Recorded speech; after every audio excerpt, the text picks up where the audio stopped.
With Doubtnut, get instant video solutions to all your maths, physics, chemistry, and biology doubts. Just click the image of the question, crop the question, and get instant video solution. Download Doubtnut app today.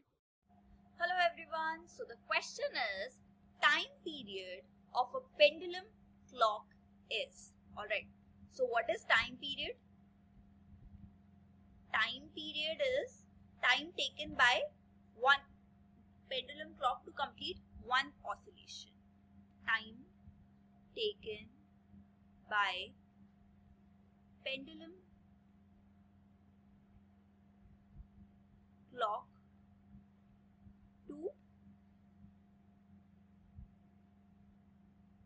complete one oscillation.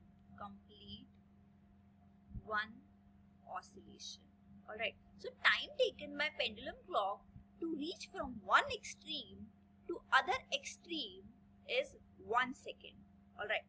So time taken by the pendulum clock to reach from one extreme to another extreme is 1 second. So total time taken by the pendulum clock to complete one oscillation will be to reach this position and then return back to its original position. So it will be 1 second plus 1 second, that is 2 seconds. Alright. So time taken by the time period of pendulum clock will be 2 seconds, as the time taken by the pendulum to complete one oscillation is 2 seconds. So option 2 is the correct answer.